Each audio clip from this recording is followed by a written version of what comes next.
Hello students, class 12 के सभी students का स्वागत है हमारे गणित विषय के ऑनलाइन क्लास में। आज की क्लास में हम न्यू चैप्टर प्रारंभ कर रहे हैं। इकाई नंबर 2 स्टार्ट किया जा रहा है। इकाई 2 में बीजगणित, जिसके अंतर्गत चैप्टर 5 आव्यूह को हम आज प्रारंभ कर रहे हैं। तो देखेंगे सबसे पहले आव्यूह की परिभाषा क्या होता है, समझेंगे कि आव्यूह के अंतर्गत क्या क्या मुख्य बातें होते हैं। ठीक, तो आव्यूह की परिभाषा को समझें। आव्यूह संख्याओं या फलनों का एक आयताकार क्रम विन्यास है। क्या होता है? संख्याओं और फलनों का एक आयताकार क्रम विन्यास है। एक आयत के रूप में आकार में आपको आव्यूह दिखाई देगा, जैसे कि इस प्रकार से, जैसे उदाहरण मैंने बनाया है एक डायग्राम के तौर पे। ये संख्याओं का क्रम विन्यास मैंने आयताकार रूप में लिखा है। ठीक, तो आव्यूह या फलनों का एक आयताकार क्रम विन्यास है। संख्याओं या फलनों को आव्यूह के अवयव या प्रविष्टियां कहते हैं। इन संख्याओं या फलनों को क्या कहते हैं? हम आव्यूह की प्रविष्टियां कहते हैं।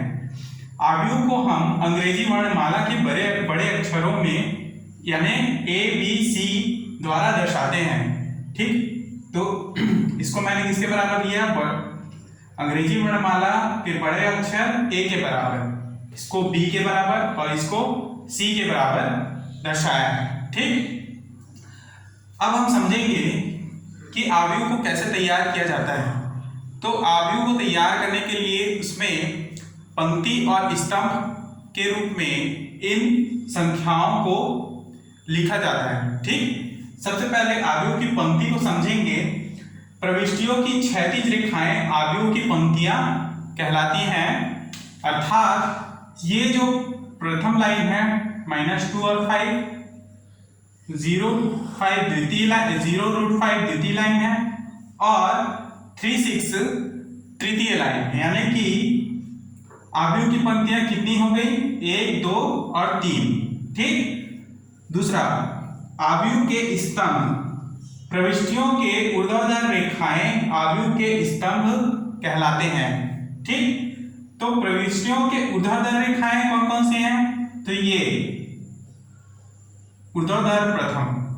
ठीक, ऊर्ध्वाधर रेखा प्रथम स्तंभ है -2, 0 और 3। ठीक, उसी प्रकार द्वितीय स्तंभ है 5, √5 और 6।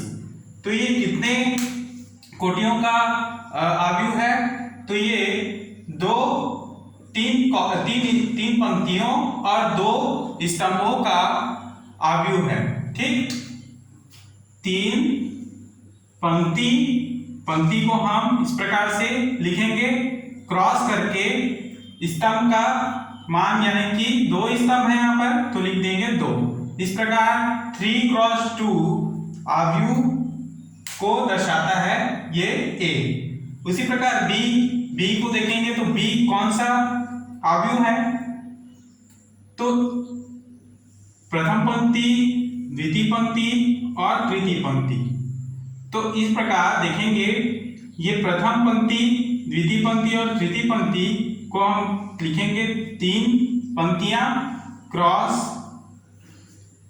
स्तंभों को लिखो। तो कितना स्तंभ है इसमें? प्रथम स्तंभ, द्वितीय स्तंभ और ये तृतीय स्तंभ। तो 3x3 मैट्रिक्स है ये, 3x3 मैट्रिक्स, यानी 3 पंक्तियां हैं और 3 स्तंभ हैं। ठीक, पंक्तियों को हम लोग इंग्लिश में रो कहते हैं और स्तंभों को इंग्लिश में कहा जाता है कॉलम। तो 3 कॉलम, 3 रो और 3 कॉलम का ये मैट्रिक्स है या आव्यूह है। ठीक, इसी प्रकार C में देखेंगे। C में कितने रो हैं? तो 1 और 2, 2 रो हैं। ठीक, रो को गिनने के लिए आप इस तरफ से गिनेंगे, कॉलम को गिनने के लिए आप इस तरफ से गिनेंगे। क्लियर? कितने कॉलम हैं? तो 1, 2 और ये 3। क्लियर? तो इस प्रकार ये कितने पंक्तियां हैं? तो 2 पंक्ति क्रॉस 3 कॉलम वाला आव्यूह है। ठीक है, समझ में आया आप लोग? समझ में आ गया होगा मेरे ख्याल से आव्यूह की पंक्तियां और आव्यूह के स्तंभ। ठीक, आगे बढ़ते हैं।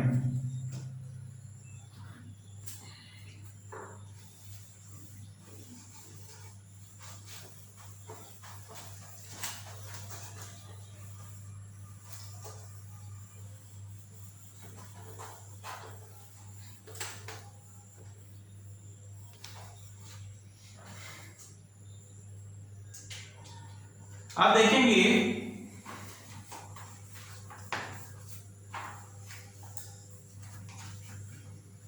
आव्यूह की कोटि। और एक उदाहरण देख सकते हैं, जैसे कि A बराबर 1 2 3 2 5 9 है ना। D बराबर दिया है 4 5 7 1/2 3 5 3 है ना, फिर 1 2 और 9। उसी प्रकार C बराबर 1 2 4 5। अब बताइए ये कितने रो कितने कॉलम, कितने रो और कितने कॉलम का आव्यूह है? तो देखेंगे इसमें कितने रो हैं, प्रथम और द्वितीय, 2 रो हैं। ठीक, इसलिए 2 पंक्तियां हैं, 2 पंक्ति व कितने आव्यूह, 1 2 कितने कॉलम है, 3 कॉलम, 3 स्तंभों वाला आव्यूह है। उसी प्रकार इसमें कितने पंक्तियां हैं, प्रथम, द्वितीय पंक्ति और तृतीय पंक्ति। तो 3 पंक्ति व कितने कॉलम है, 1 2 और ये 3 स्तंभ वाला आव्यूह है। ठीक, जिसको हम इस प्रकार से लिखते हैं 3 cos 3। प्रथम वाला अंक ये पंक्ति को दर्शाता है, द्वितीय अंक स्तंभ को। इसको हम लोग लिखेंगे 2 क्रॉस 3, प्रथम पंक्ति को और द्वितीय स्तंभ को। उसी प्रकार इसको हम लिखेंगे प्रथम रो द्वितीय रो। तो दो क्या है, पंक्ति है और 2 स्तंभ है। स्तंभ भी 2 है, प्रथम और द्वितीय, इसलिए क्या है 2 क्रॉस 2 मैट्रिक्स। ठीक है, इस प्रकार बनाया जा सकता है। ठीक, आव्यूह को उसके प्रथम स्तंभ और पंक्तियों को भी निकाला जा सकता है। ठीक, आव्यूह की कोटि। नेक्स्ट टॉपिक,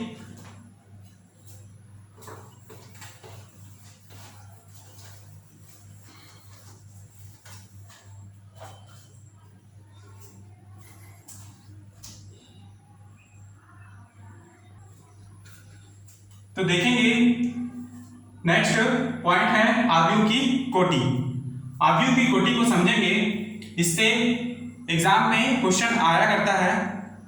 तो m पंक्तियां तथा n स्तंभ वाले किसी आव्यूह को m क्रॉस n कोटि का आव्यूह या केवल m क्रॉस n आव्यूह कहते हैं। ठीक है, समझ में आया? m पंक्ति होना चाहिए और n स्तंभ वाले किसी आव्यूह को हम क्या कहते हैं, किससे डिनोट करते हैं, m क्रॉस n के से डिनोट करते हैं और इसको हम कोटि का आव्यूह या केवल m क्रॉस n आव्यूह कहते हैं। ठीक, उसके बाद आगे इसका उदाहरण देखिए, m क्रॉस n आव्यूह कैसे बना। जैसे कि a11 a12 a13 ये आव्यूह है, आव्यूह के संख्याएं हैं। ठीक, a1j फिर कहां तक, a1n तक हमने लिया। उसी प्रकार दूसरे रो में a21 a22 a23 a2j तक, आगे a2n तक। ठीक, उसी प्रकार ai1 ai2 ai3 aij तक के हम लेंगे। क्लियर। आगे ए आई एन तक के मान जाएगा। आगे ए एम वन, देखिए ये जो है एन है ना, ये रो को दर्शाया रहा है ना, सॉरी कॉलम को दर्शाएगा, ठीक, और ये पंक्ति को दर्शा रहा है, ठीक। तो A M one, A M two, A M three dot dot A M J dot dot क्या है आखिरी में ए एम एन, ठीक। और यही हमको निकालना था एम क्रॉस एन मान, ठीक। तो ए बराबर ये एम क्रॉस एन आव्यूह हमने दर्शाया है, ठीक। ए बराबर A I J M cross N से डिनोट करते हैं, या A I J M cross N, ठीक। जहां one less than equal I less than equal small M और I less than equal J less than equal small M, और I और जे कहां बिलोंग करते हैं, नेचुरल नंबर एन, ठीक। तो इसका आव्यूह की कोटि के बारे में मैं आप लोगों को समझाऊंगा, और इसके जो क्वेश्चन है हम हल करेंगे, तभी आपको इसके बारे में समझ में आएगा और अच्छे से। इसके बारे में और थोड़ा सा मुख्य बातों को समझें। प्रविष्टियां A1, A11, A12, AMN आव्यूह के अवयव कहलाते हैं, ठीक। तो ये जितने भी A11, A12, A13 dot dot A1N है ना, उसी प्रकार AM1, AM2, AM3, AMJ और AMN ये सभी क्या कहलाते हैं, आव्यूह के अवयव कहलाते हैं।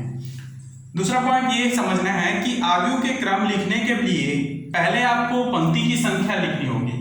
जैसे कि मैंने लिखा A11, A12, A13 है ना, A1J, AIN, इस प्रकार से ये क्या है, पंक्तियां हैं। फिर लिखा मैंने A21, A22, A23, उसके बाद फिर बाद में आप स्तंभों की संख्या लिखते हैं, ठीक है। इसको मैट्रिक्स बनाने के लिए आपको क्या करना होगा, पहले पंक्ति को लिखना होगा, बाद में स्तंभों की संख्या को लिखेंगे।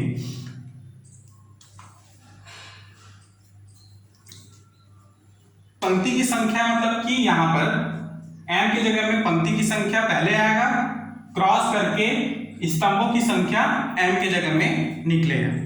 क्लियर। आव्यूह के अवयव लिखते समय इसके मध्य कोई कॉमा नहीं होना चाहिए। देखिए ये जब मैट्रिक्स आप बनाएंगे तो इसके मध्य कोई कॉमा नहीं होगा, ठीक। और आव्यूह के आईवे पंक्ति और जेवे स्तंभ के अवयव को हम ए आई जे से व्यक्त करते हैं। तो यहां पर देखेंगे ये कहां तक जा रहा है, आईवे, ये जे जो है कॉलम को दर्शा रहा है और आई रो को दर्शा रहा है ना, पंक्ति को।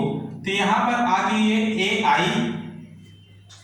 आई पंक्ति और ये यहां तक आके ये ए जे स्तंभ है, इसलिए हम इसको ए आई जे अवयव के रूप में लिखे हैं, ठीक।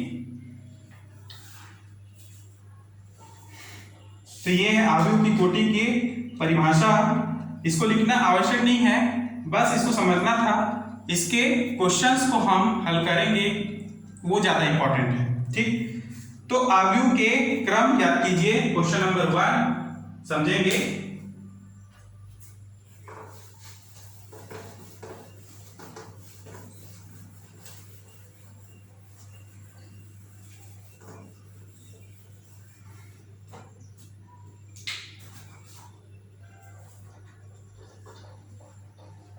निम्नलिखित आव्यूह के क्रम ज्ञात करें, ठीक। ये 5.1 प्रश्नावली 5.1 का पहला प्रश्न, ठीक। दिया है ए बराबर, ये आव्यूह दिया हुआ है 3, 5, 4, -2, ठीक।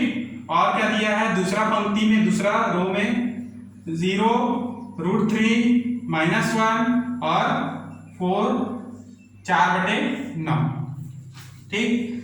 तो इसमें आपको क्या करना है इसकी कि ये कितने कोटियों का मतलब कितने रो और कितने स्तंभ है इसमें, ये हमको निकालना है। तो दिखाई दे रहा है इसमें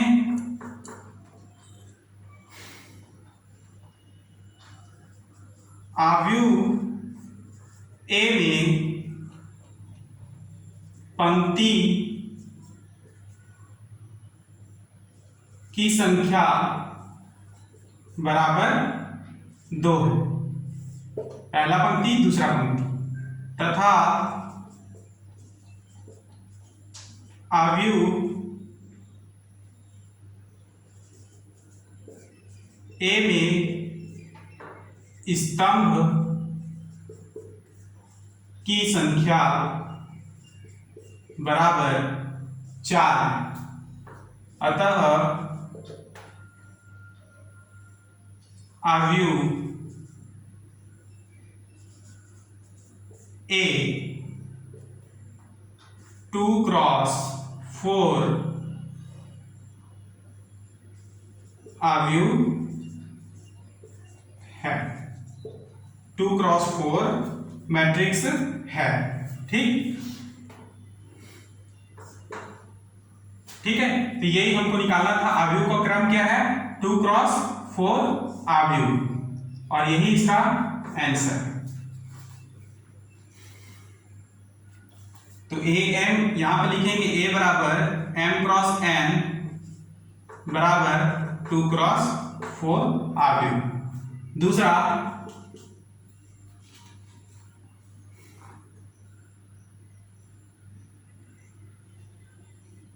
ए बराबर दिया है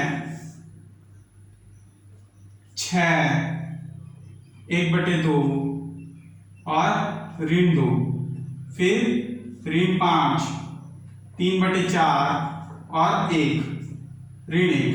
ठीक, तो इसमें आव्यूह के क्रम निकालने हैं हमको। तो कितने क्रम हैं इसमें? तो ए के पंक्ति की संख्या बराबर, कितने पंक्ति हैं? 1 2 और 3, तथा स्तंभों की संख्या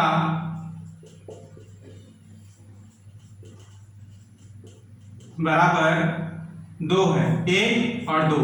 ठीक है, 2 स्तंभ है। तो आव्यूह ए 3x2 आव्यूह है। ठीक, आव्यूह का क्रम क्या है? 3x2 आव्यूह। Answer clear. तीसरा पॉइंट, नेक्स्ट क्वेश्चन,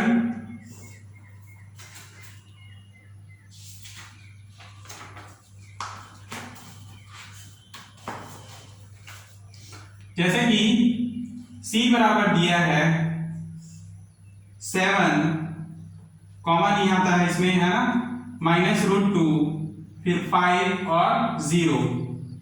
तो ये क्या है? क्षैतिज आव्यूह है, क्योंकि इसमें एक पंक्ति व 4 स्तंभ हैं। एक पंक्ति व 4 स्तंभ हैं, इसलिए ये 1x4 मैट्रिक्स है।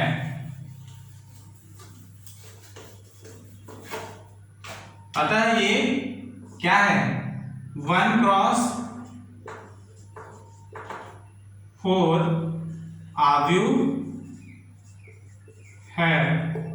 इसलिए A बराबर m×n बराबर 1x4, यही इसका आंसर, 1x4।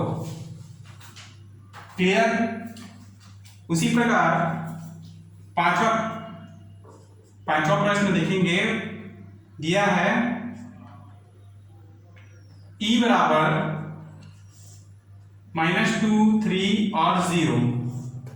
तो ये ऊर्ध्वाधर आव्यूह है ना, और इसमें कितने पंक्तियां हैं? तो पंक्ति इसमें एक पंक्ति 2 पंक्ति और 3 पंक्ति हैं। 3 पंक्ति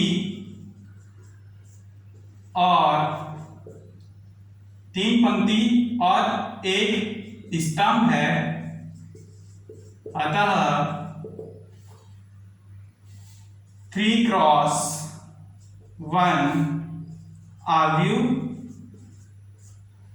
है और यही उत्तर है। इसलिए A बराबर क्या, m cross n is equal 3x1 और ये आंसर। ठीक, तो इस तरह क्वेश्चन नंबर 1 बनेगा।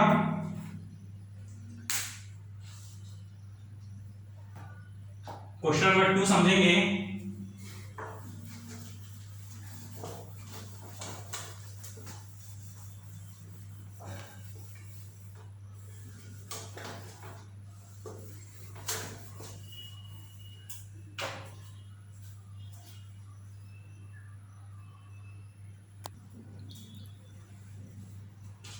क्वेश्चन नंबर 2 देखेंगे। एक 2x2 आव्यूह A बराबर AIJ की रचना करें, जिसके अवयव निम्नलिखित हैं। ठीक, पहला क्वेश्चन है AIJ बराबर 1 प्लस I प्लस 2J का वर्ग अपॉन 2। हल, यहां बस मान रखना है आपको।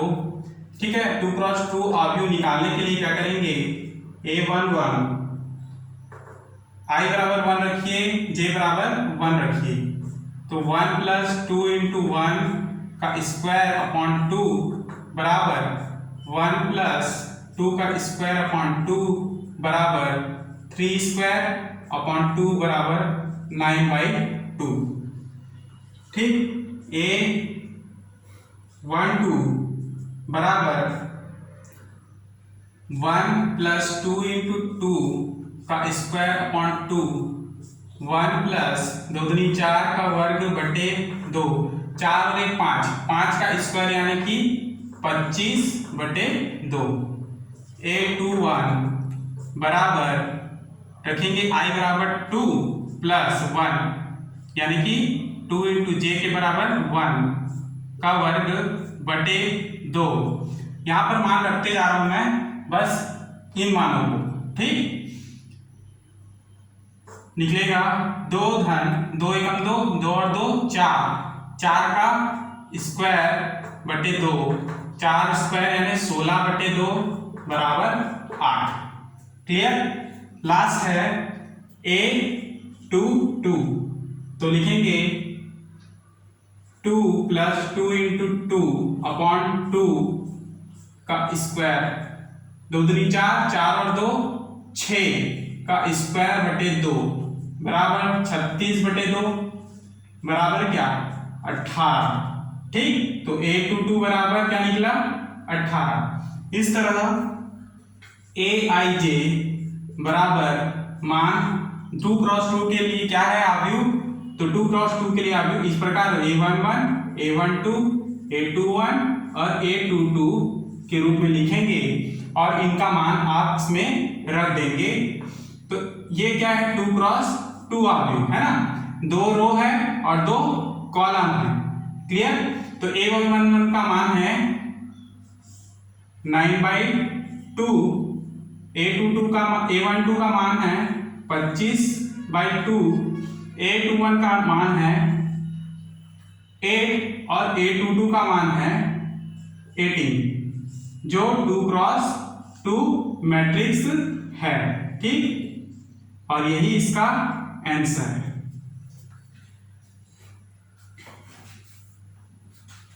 ठीक, इस प्रकार से बाकी क्वेश्चंस को भी आपको बनाने हैं।